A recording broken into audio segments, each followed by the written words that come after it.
में वनस्पतियां मनुष्य ही नहीं बल्कि अन्य प्राणियों की तुलना में सबसे पहले आईं।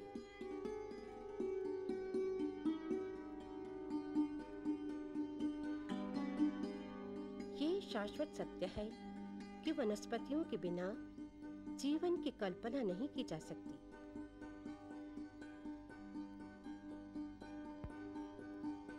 भोजन और हवा के अलावा पादपों ने दिया है मानव को संस्कृति, सभ्यता, संस्कार और सृजनात्मकता।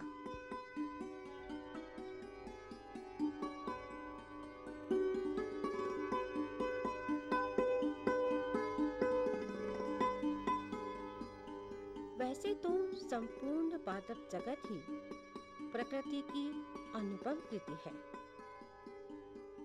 लेकिन पादप का सबसे सुंदर और सुकोमल भाग है पुष्प, जो सृष्टि का उत्कृष्ट सृजन है।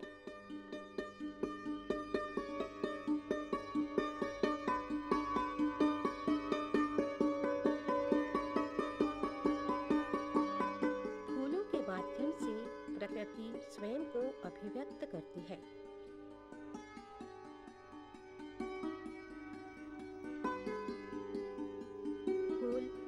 सृष्टि रचयिता सार्वभौमिक सत्ताधारी ईश्वर की प्रतिमूर्ति से प्रतीत होते हैं।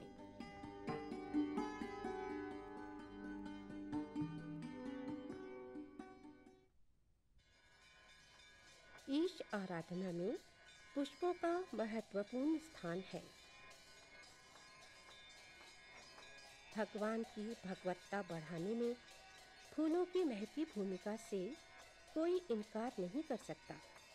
न भावुक भक्त, न बुद्धिवादी चिंतक, न अध्यात्म प्रवण, न कवि, न कलाकार और न दार्शनिक।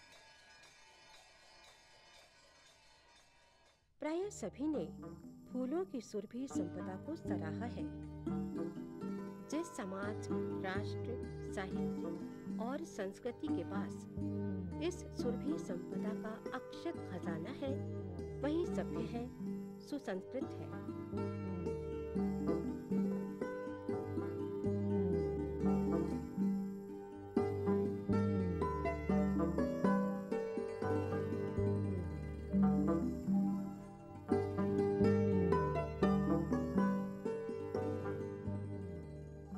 पुष्प धार्मिक आचार संहिता का एक विशेष तत्व है, राष्ट्रीयता का प्रदर्शन है, सांस्कृतिक क्रियाकलापों का अंग है, साहित्य सृजन का प्रेरणा स्रोत है, सौंदर्य की मोहक अभिव्यक्ति है और है प्रेम का प्रतीक।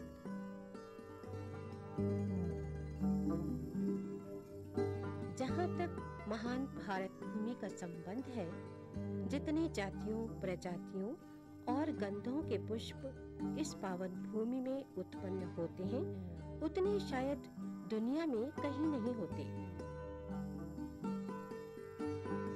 भारतीय सौंदर्य बोध के अभ्यंतर में फूलों की उपस्थिति निर्विवाद है। यहाँ तक कि भगवान और भगवती के मानव कल्पित मुख, नेत्र, भुजा, हृदय और चरण की सुंदरता की तुलना रामायण में कमल से की है। नील सरोरु श्याम तरुण अरुण बारिज नयन, करऊ सौ मम उर्धाम सदा क्षीर सागर सयन। फूलों की एक नहीं अनगिनत प्रजातियां हैं। गुलाब, जूही, बेला, चंपा, चमेली, केतकी, शिरीष, गेंदा, गुलदावरी आदि। कितनी ही जाति प्रजातियों के फूलों ने कालिदास और बाणभट्ट से लेकर न जाने कितने कवियों, सौंदर्य साधकों और अध्यात्म आराधकों को लुभाया है, सौंदर्य बोध कराया है और बनाया है उन्हें अनुभूतियों के आंगन में परिभ्रमणशील।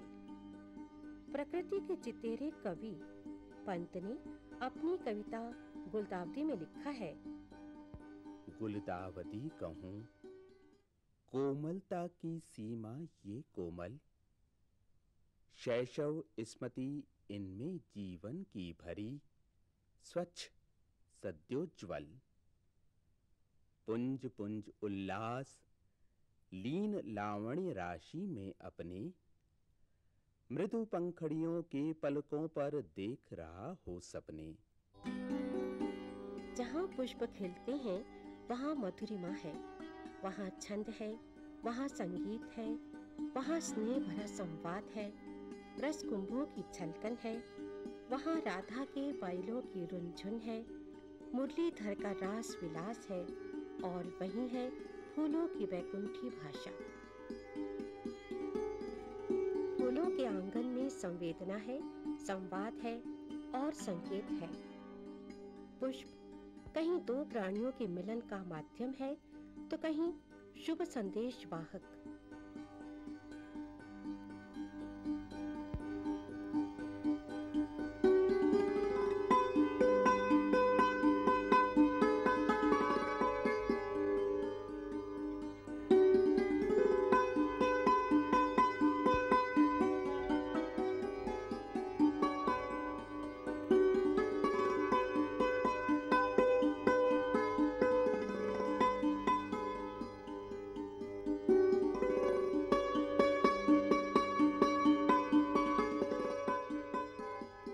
डालियों पर लगा टेसू का फूल कहीं जंगल ज्योति का आभास देता है, तो वही पुष्प जमीन पर बिखरने के बाद रण क्षेत्र में शहीद वीरों के रक्त से लथपथ भूमि का परिचय कराता है। कहीं प्रेमी भौरे की प्रेमिका है पुष्प, तो कहीं मधु पक्षियों के लिए है शहद का खजाना।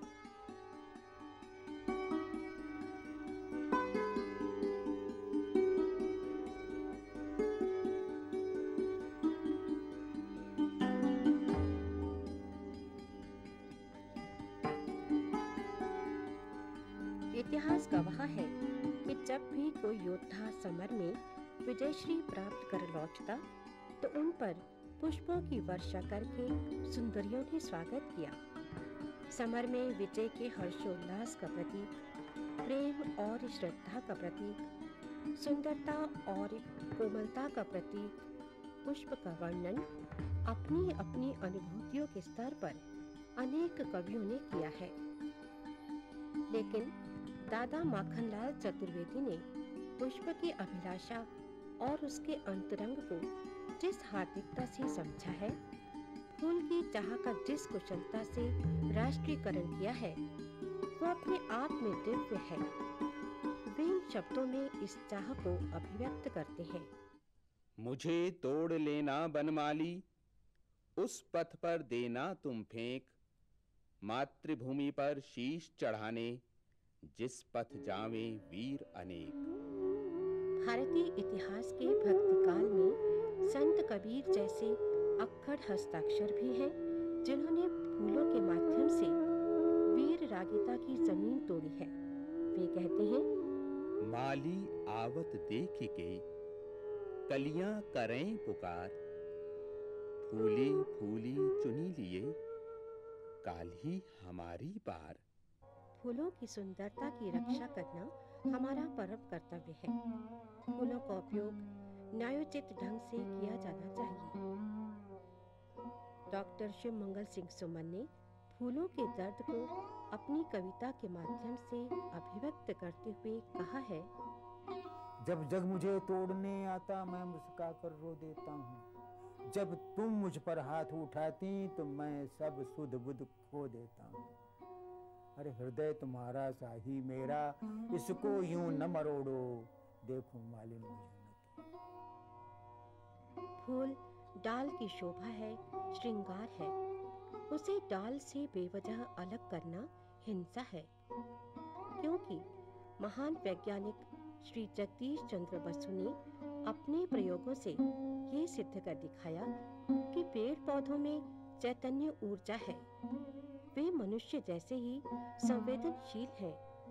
उनकी भाषा है, छंद है, लय है, नृत्य भंगिमा है। वे संवाद पटु हैं। लेकिन प्रमादी मानसिकता का मानव फूलों की संकेत लिपि को पढ़ने में अक्सर गलती कर बैठता है। पुष्प मानव धर्म, संस्कृति, सौंदर्य और प्रेम का प्रतीक है, लेकिन इसका एक दर्द भरा पहलू भी है कि कहीं-कहीं सामंती संस्कारों ने फूलों को अभिजात्य वर्ग के विलास का साधन बना दिया है। आज घर आंगन को महकाने वाली बगिया ड्राइंग रूम में सिमट कर रह गई है। आवश्यकता इस बात की है कि हम फूलों की महत्ता, उसकी उपयोगिता को ध्यान में रखते हुए ही उसे उसकी मात्र डाली से अलग करें।